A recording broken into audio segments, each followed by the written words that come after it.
Welcome back to yet another Guilty Pleasure Treasure video log here on McGTV, where you get to take kind of a sneak peek into my library of movies and television shows that I've acquired over the years, and get a look at some of the films or some of the shows that personally I hold in high regard as guilty pleasures, but I totally get why these never really became the most popular choices amongst movie audiences or TV audiences. So let's keep it going with a film that I first saw in the mid-90s when I was very young. I don't know, something about this movie, I always come back to it, and I'm proud to say it's one of the movies I still own a VHS copy of. Yes, I have a VCR that still works, and whenever I put this movie on, I'm able to just forget all my troubles and just to enjoy some of the fun twists and some of the fun characters, and a lot of the humor actually still stands up for me, and that is the 1992 film Sneakers,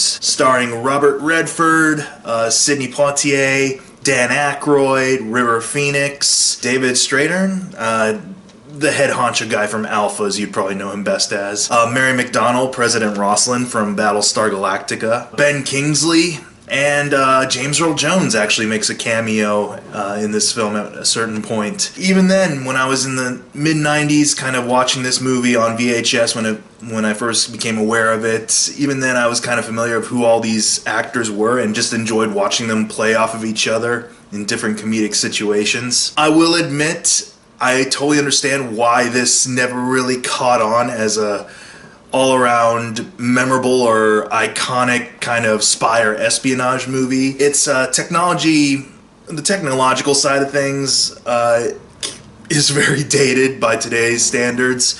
You could definitely remake this movie and add in a couple of like 21st century quirks into it that could make it more feasible for today's audience. I'm not really engaged in so much that aspect of it. The plot, I feel, is a very generic plot, definitely, that you've probably seen in a bunch of other films and shows of this ilk. Something about the character interactions in this particular movie always make me smile. Robert Redford is a very charming leading man. Of course, he's Robert fucking Redford, but he's also got a great comedic side to him in this movie, and to hear him kind of trade jabs and jokes with the likes of Sidney Poitier and Dan Aykroyd, they have a good kind of camaraderie as this team of security analysts who get paid to break into facilities and basically let the companies know like where their weaknesses lie in their system, and then they get involved in a much bigger like conspiracy involving codes and involving the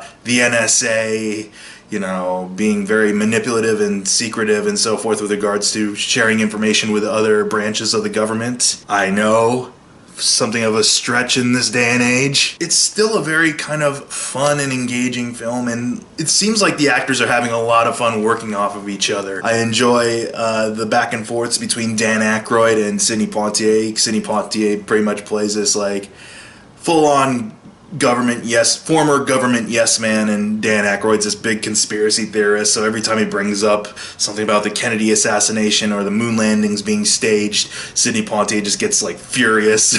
The bumbling nature of River Phoenix, he's really likable in this movie. Mary McDonnell has some very funny date scenes with Stephen Tobolowsky. By far one of my favorite characters in this is David Strathairn's blind character, who honestly provides some of the more entertaining segments in the film, where he's trying to figure out like how to locate a location, or how to figure out technical weaknesses in a system structure, basically just through sound, just through listening and from kind of determining certain frequencies or determining what the environment sounded like at the time. Like, it's really interesting, but he also gets one of the more memorable moments when he has to drive a truck through a base and he's blind. Ben Kingsley, while being a great actor, his villain isn't as developed as I was hoping it would be, perhaps now when I watch it in subsequent viewings. But still, it's fun to see him trade lines with Robert Redford. This is purely, for me, just the enjoyment of watching actors work well off of each other. This is one of those films that, when it first came out, I think everyone was kind of like, meh, it's from the director of Field of Dreams. It's passable. It's nothing great, it's nothing god-awful, it's just okay. I still enjoy this film quite a bit. If you haven't seen it, I very much recommend checking out Sneakers. If you can get past the very 90s aspect of the technology and the, I guess, the political landscape at the time, even though it's strikingly and eerily steering towards modern day political landscapes in this film a little bit. Russia. Despite all that, it's got some really strong performances, some really well-balanced character dynamics and great interactions between the actors, and actually some very good-spirited but at the same time fun comedy going for it.